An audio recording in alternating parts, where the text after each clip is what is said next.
everybody, Courtney Smith here with our Wall Street winners for March the 9th. Let's dive right into it, and we'll dive right into this because it is so well written. What can I say?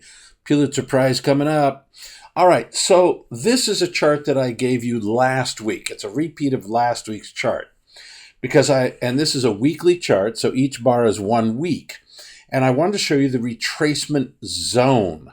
And the retracement zone is the red I bar there between 2750 and 3000. Okay? Now remember those numbers, 2750 and 3000.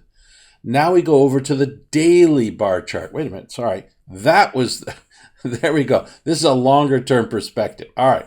Then we come over here, and what we see is that on the daily chart here, that the retracement zone is 24 to 28. Now let's take a look and see where we're at. So remind me, that's 3,000 to 2,750, 2,400 to 2,800. The low we made was 2,850. This is a current chart, okay? 2,850. So above the top of the retracement zone here, but right exactly to the 50% retracement on this chart. So we've reached really kind of a first downside 50% retracement, which is what a normal retracement would be. But the problem with what I just said is that's assuming we're in a bull market. And now, with the price action that we've seen, we have to start to scratch our head and say, no, this could be the big bear. So I told you we were going to have a bear move and called that perfectly. I nailed that. But now we've gone beyond that, and now we have to go into the scenario outlined in my financial crisis report, which is available free. Now, so what's happened here, this is the S&P. You can see we came down very hard. We had a retracement up, and now we're heading down. A break of these lows at 2850 would tell me that once again, we're now going to take another leg down of maybe another 50 or 60, another 500 S&P points. Another huge leg down. In other words, for sure, it's the big one. So the low we made just a week ago is very critical. But a break above the highs we made a few days ago would tell me that we have a good chance we're going to go right back up to the old highs. Let's take a look at some of our other indicators. I told one of the reasons I said we were going to sell off is because it was unsustainable to have that much selling pressure. And that's exactly what's happened.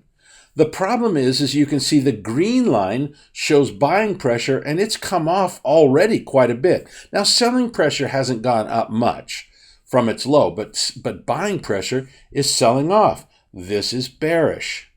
Now, over here in the NASDAQ, notice the NASDAQ is not, the chart doesn't look as bearish. And notice that the purple predictor is quite bullish. In other words, the smart money is taking advantage of this dip to go buy great stocks. Now, let me go back up to the S&P. Notice the purple predictor over here.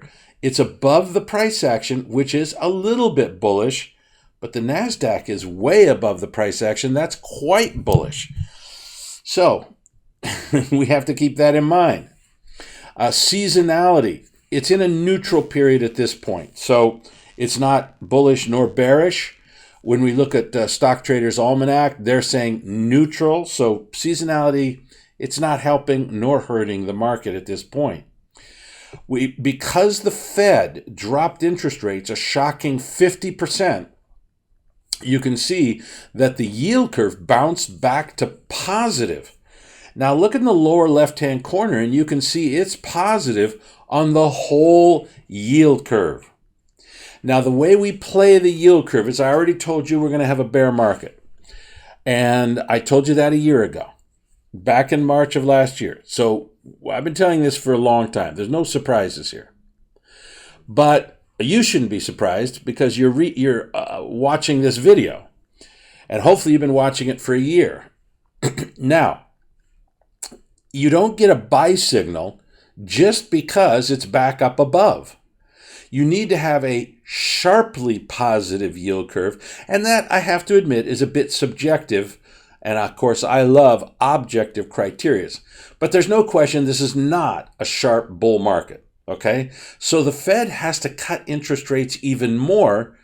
And the reason they have to cut it even more, another 50 basis points or 100 basis points, is because the long end of the curve, long-term interest rates, are still going down.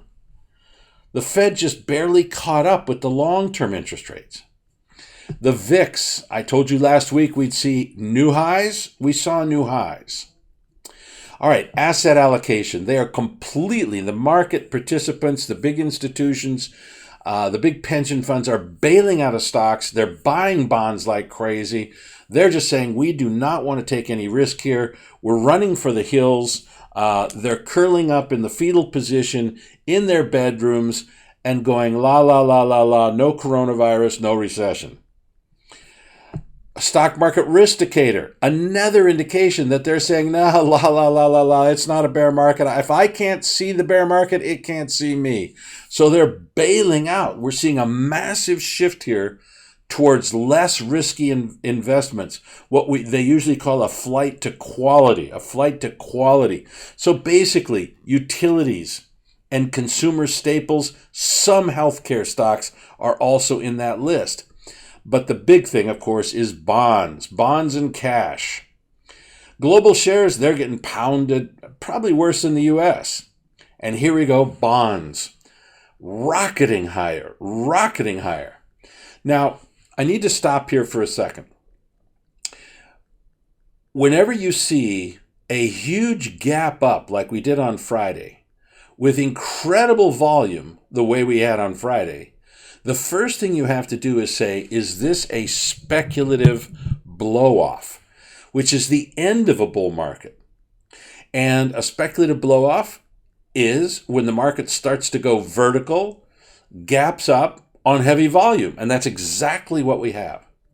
So the question that we have to ask as traders, if it is a speculative blow-off, then we have to liquidate long positions, get out of our long positions, and even think about going short. In other words, we'd have to say that long-term interest rates are going to go higher. Right now, we can't know whether it's a speculative blow-off for several days. So here's what to look for this week. If the price stays sideways or goes up, it's not a speculative blow-off. But if the market gaps down, take profits on your bond positions if you have any, because that means that it is a speculative blow-off. Right now, I don't think it's a speculative blow-off for this reason. The bull market just started, and speculative blow-offs usually occur much, much farther in terms of time. So if this is a speculative blow-off, it should be in 6 months, not 3 months after the low that we made in November, 4 months after the low. You see what I'm saying? So we need to, so it's unusual. It's possible, but unusual. And that's why I think the odds are that this is not a speculative blow-off.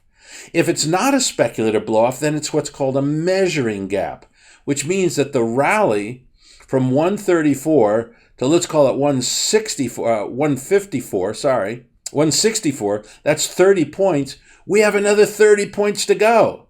Now, if we have 30 points still to go, then we're going into a depression. At least something as bad as the Great Recession of 2008. So you got to watch this chart. This chart is really, really important. You got to be watching the S&P and you got to be watching this bond chart. All right, bond key factors. The price of gold says higher interest rates. Everything else says lower interest rates. Dollar is really getting hit hard here. Here we see the price of gold. If the price of the dollar is going down, usually the price of gold goes up. But the thing with gold is gold's going up, but gold stocks not doing that well. But gold's doing pretty well.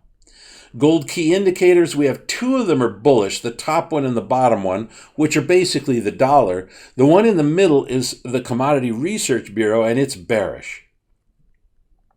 Now, I told you last week, I was wrong on this one. I thought we'd kind of stabilize at these levels. On Friday, they took it out to the woodshed, and you can see that it was hit pretty hard. This is really quite a bearish looking chart now. So I have to go with the bears. We're getting more and more talk, but not enough action. The Russians came out and said that they didn't really want to cut production as much as the Saudis wanted to. So there's this internal dissension, which is keeping supply higher than what the market wants. And of course, the market's saying coronavirus is going to kill 1 billion people and the world economy is going to zero. Okay, zero, maybe less than zero. And therefore, nobody's going to need oil. Now, we don't know really what's going to happen with the coronavirus. And I think it'll probably do what all other big pandemics were supposed to do. It'll just pass and it'll be bad for some people, but not really be a big impact. I always assume things go back to normal quickly. So, but we don't know, right? We don't know at this point. Nobody knows. So we have to assume it'll go back to normal because normal by definition is normal. But for now, this looks terrible. All right, Bitcoin. A lot of people really thought that Bitcoin would be a big safe haven like gold because it acted that way on a couple of occasions in the past. This doesn't look like a chart of a safe haven to me. This looks like nothing. And in fact, I'm building a counter thesis, which is that if the economy goes down, nobody needs Bitcoin. In other words, it will go into a bear market as well. Not as strong as the economy, but probably go down as well. All right, freebies, got to really thank you for being here. Just fantastic. Fully paid up members, just hang on 1 minute. Now, freebies, we have this amazing course. This is the time that you've got to sign up for this course. Email support@Wealth Builder LLC to get information on where to sign up for it. It's a peanut. You need to protect yourself. You need to profit from this.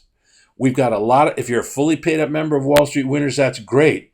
But if you want to really control your money, if you want to control the damage that's coming to you because of the bear market, you've got to get this course. It's that simple. I'm going to ask you a question. What is protecting your livelihood? What is the value of protecting your retirement funds? What's the value of protecting your trading funds? Isn't it worth more than $397? It is. This is the only course available in the world on how to make money in bear markets. Okay? This is an online video course.